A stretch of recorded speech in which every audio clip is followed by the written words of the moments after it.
Welcome back to our Inside Ag Town Hall. Today, we are continuing to talk about Idaho's farmland loss. As we mentioned, between 2017 through 2022, Idaho lost 144,000 acres of working farmland, and it'll never be used again for farming. Today, I'm joined by a team of farmers here. I'm going to have you guys pick up, if I was being offered millions of dollars by a developer, I would have a very hard time deciding what to do next. So when it comes to your guys' family farms, why are they still here? Have you kept them? What's kind of the latest? Tristan, we'll start with you. In my family, there's a lot of pride in what we do, and we love what we do. It's in us. People that don't farm don't understand that. Somebody approached my family offering them an incredible amount of money for some of our land, and they just wanted to buy it and build one house on it, and then they were going to leave the rest in farm ground. And it was so much money that it would solve a lot of problems for us, and we could do whatever we wanted for the rest of our life. And when my dad approached me about it, I said, yeah, that's a lot of money, but I like farming, and I want to be out there and doing it. The money doesn't necessarily matter that much to me.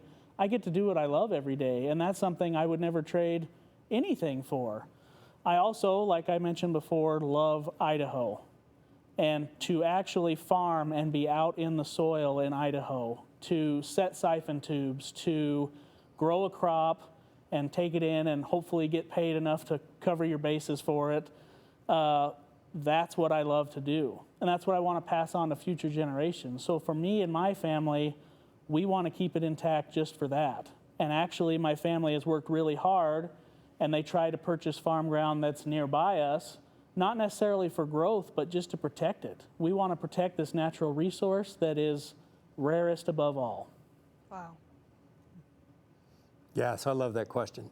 I try to keep up on social media on some of these things that go on here in the U.S. and others, and you see YouTube feeds out there and Facebook feeds of farmers running their combines and their kids and their families and what they do, and we love it. I always like to look at it from the dirt to the bag. When I was little, I used to go out and kill smidgens on the cutter bee boards, which were a threat to our cutter bees. I got paid 1 cent for everyone that had a water card. I used to put a little mark on the water card. And then I graduated to, running the tractor and harrowing off the beds and, to plowing and working the land and cultivating. And there is a sense of it's just who you are. So yeah, no one can blame a farmer. I'll just say that straight up, that there are certain points, it's just that's the end game, that's the end game. But for us, holding on to that legacy, that day-to-day and being a part of that, it breeds inside of us. It's not I'm working in a manufacturing facility day-to-day punching out widgets. We get the opportunity to bring our kids. My kids used to ride in the tractor with me when I was younger, and they would fall asleep, or watching them run up across the field and climb up into the cab. And my son Jonathan and Allie used to sit in the back, and I'd turn around, they'd be sound asleep. So my wife at the time was like, that's a good way to put your kids to sleep, if they're, but it's a part of us.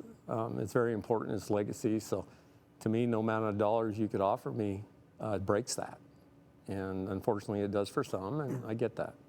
But for me, it's who I am. Different slant on that. Being a family-owned company, these are family-owned farms. And the farmland feeds our business, where we sell seed all over the world. And the value of it, that farmland to us and the industrial aspect of it, and the income that finances the community is extremely important. Really haven't been approached because I think everybody knows my perspective on that. So that's why farmland is very important to us.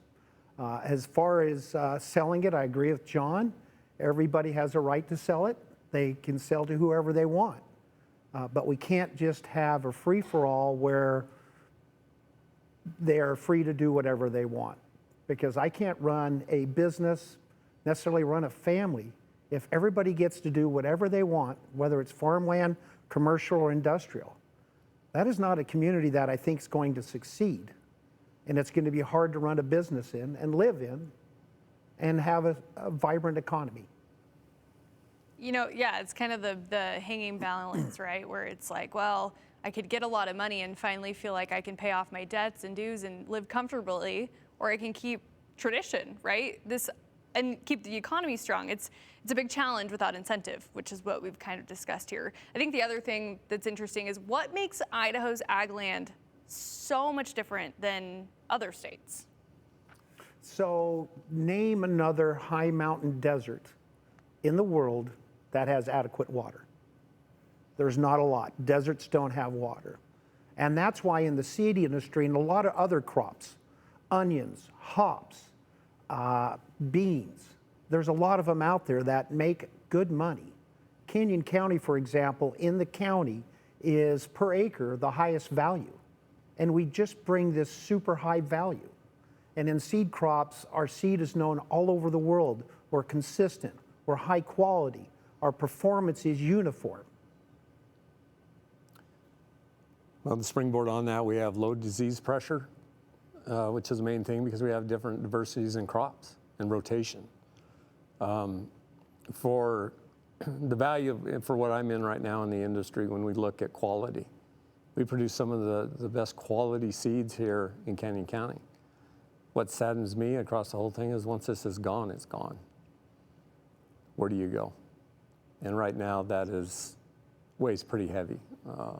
When we look at the classification of our soil types, there's 6 different classifications of soil types here in the Treasure Valley. When we look at our 1s and 2s, which are our premier soils, we've done some work with NSRCS. You know, these things have been evaluated. There's a soils map. Those are gone. And really what we're focusing on now is what we have left, which is 3, 4s, and 5s. Even though those may sound like it's a degrading number downward to a negative, what we look at is our quality of farmer. A good farmer can grow an amazing crop on poor soil. Because what most people don't understand is the soils that we try to work in today, it takes 10 years to take soil from what it was when my grandfather was here, my great-grandfather, from sagebrush to what it is today, and work on that top 12 inches to create something that is so valuable where we don't see that elsewhere. And that becomes even a bigger message. But USDA Cropscape, they have a tool out there. You can pull in, you can go back, look at all the years. You can see an index of all the different colors and all the different crops across the United States. When you look at the Midwest, it's all green and that's your corn belt. You look at Idaho, this little sliver, it's speckled with multiple colors because their crops would grow. But I challenge you to go out and you go to USDA, pull up Cropscape, play with that tool, see where our crops are grown. You'll have a better understanding of why most of that's out here. One thing that I wanted to explain about that was farmers were conservationists before conservationist was a term that we used in our day-to-day. We are all about preserving the farm ground, taking care of it, taking care of our rivers and our streams, and even our range ground. It's our livelihood. We love the earth. We want to work with it to do what we do. And in Idaho, we are very blessed. We have the water, we have the great soils, and we have the people willing to do the work and do those things. So one thing that I want to touch on was just that as farmers, we're doing the best that we can. We're developing that soil. We're doing no-till. We're doing composting. We're trying to get that better and healthier and alive. And it's just something that we do because we're supposed to.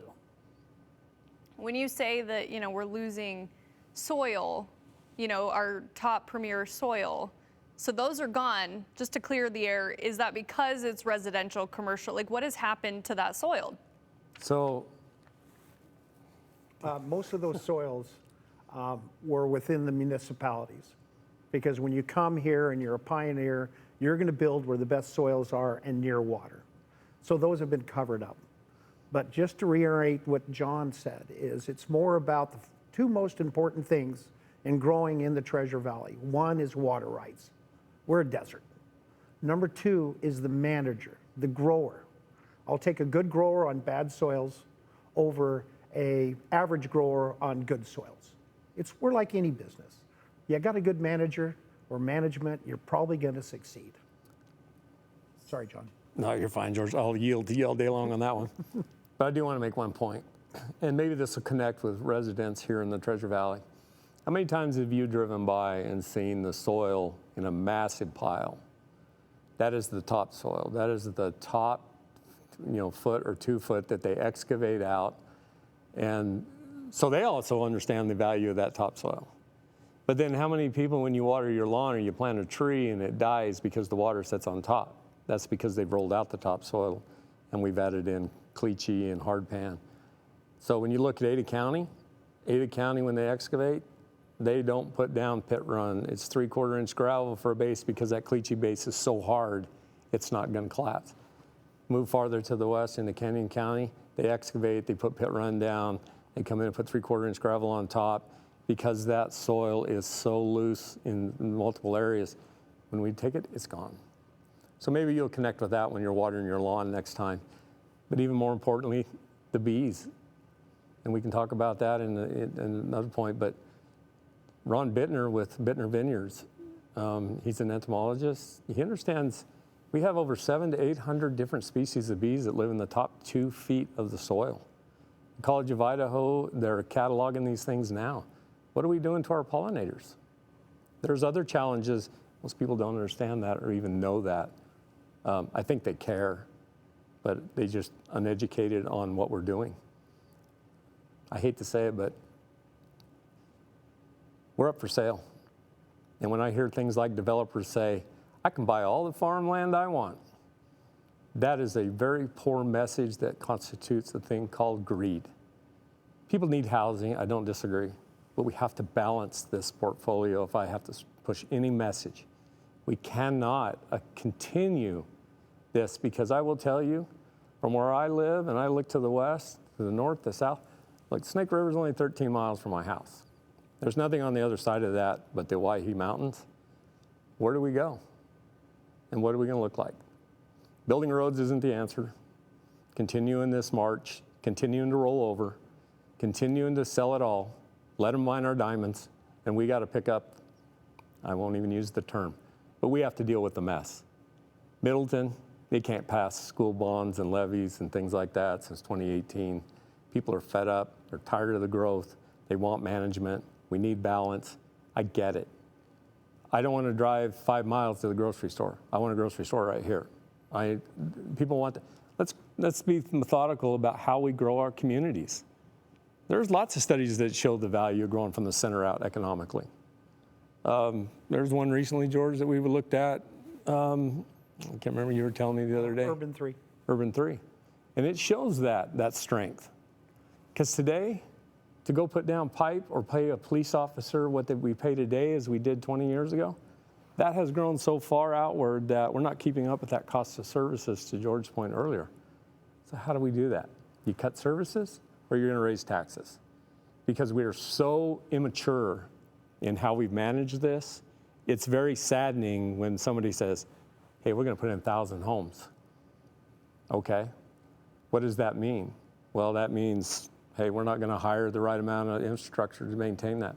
Putting in piping's more money. So at the end of the day, we have a major problem in front of us. Yeah, a problem that coming up after the break, we're going to break down, where do we go from here? What do we do? How do we move forward when this has become a routine? So we're going to have that after the break.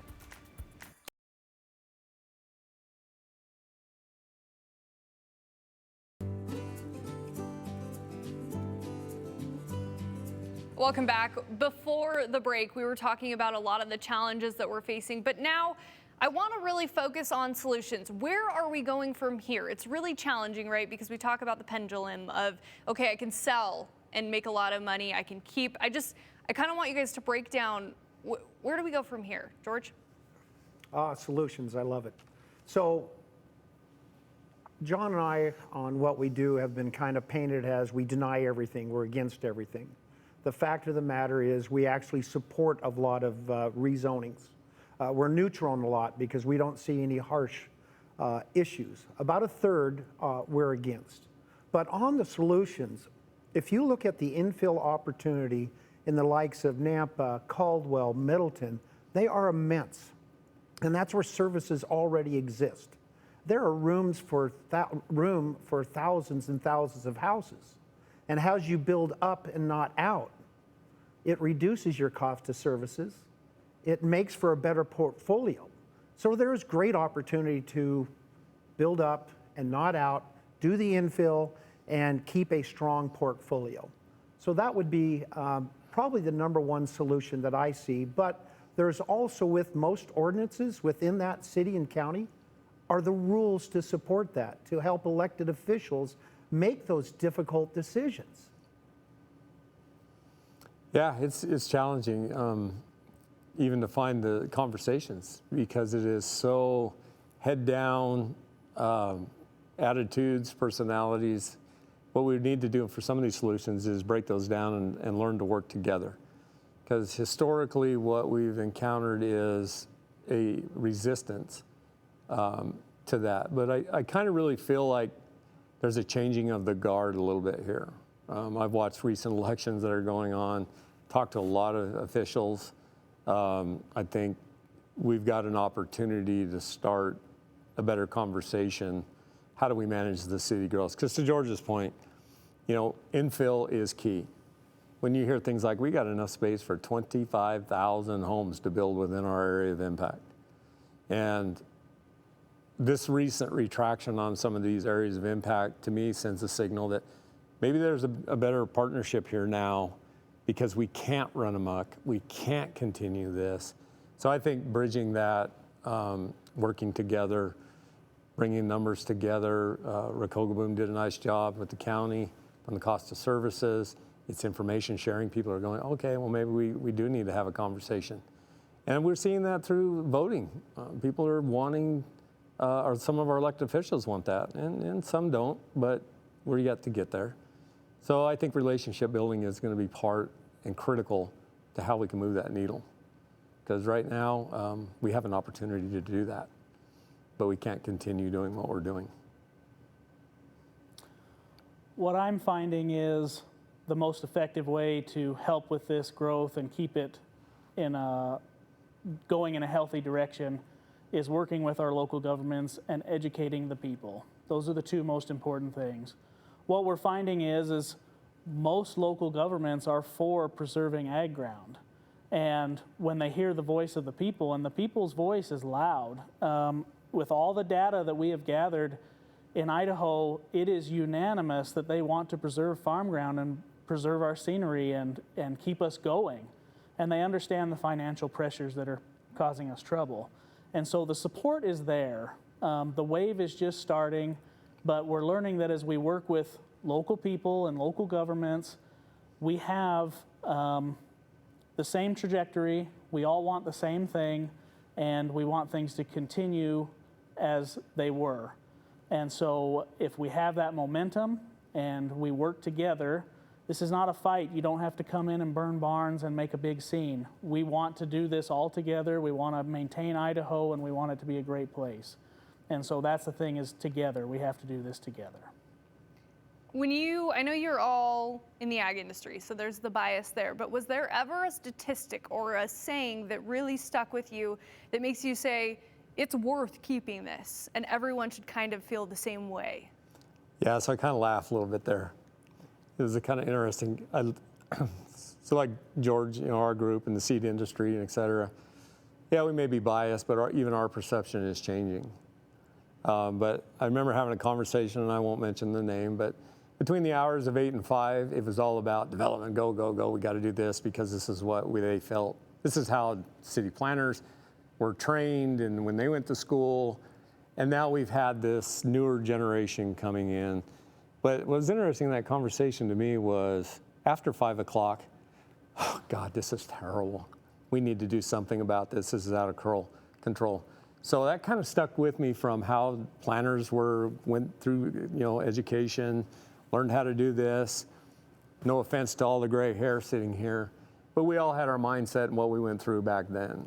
And I think there's an opportunity with how we're changing that concept.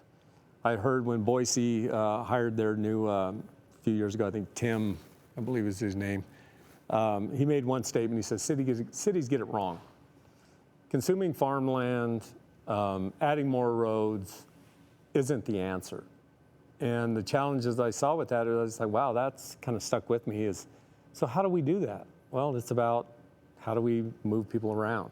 How do we build our communities? We want people to live here, work here, and they want them in that city center, not so far outward to create all that traffic. I recently read a post that said, we're going to add more lanes, we're going to build more roads, we're going to do this, this, this, and this. Well, all we do is fill them up. Idaho's went here in the Treasure Valley from less than 500,000 people in the early days, and we broke 1 million. We are right there.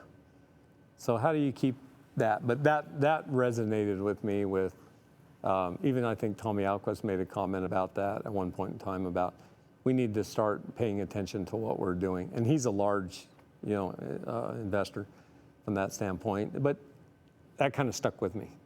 So I think it's there. Oh, back to me? I was going to say, I guess Sure. I also want you to kind of touch on, for just the viewers at home, maybe they're not farming, but they're seeing this, they're feeling inspired to do something. What piece of advice would you have for them? Become informed.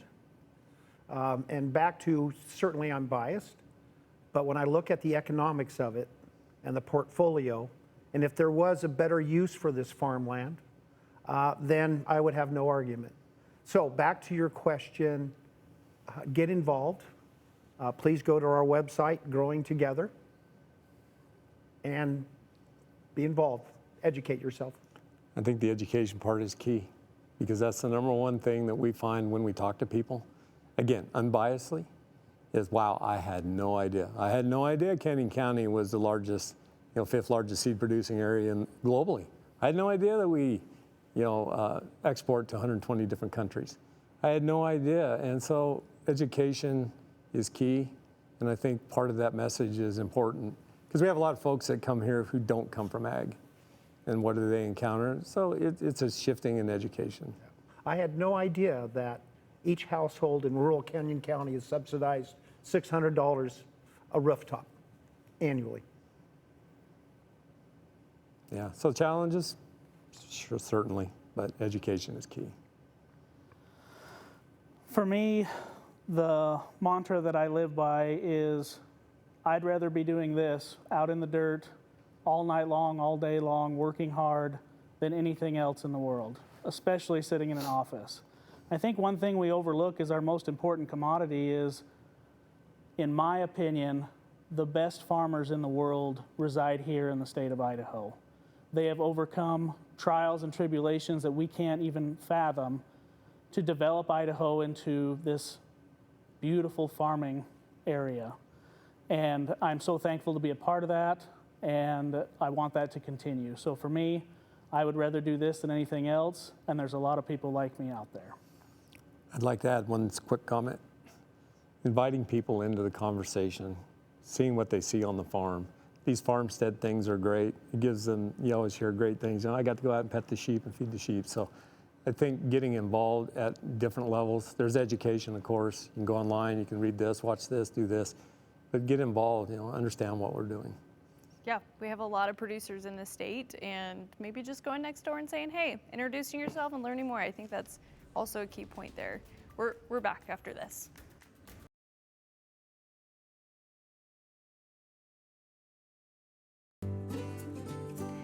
Well, thanks for joining us for this Inside Ag Town Hall. You can find more coverage on Idaho's agricultural industry on our website, ktvb.com, under the Inside Ag tag.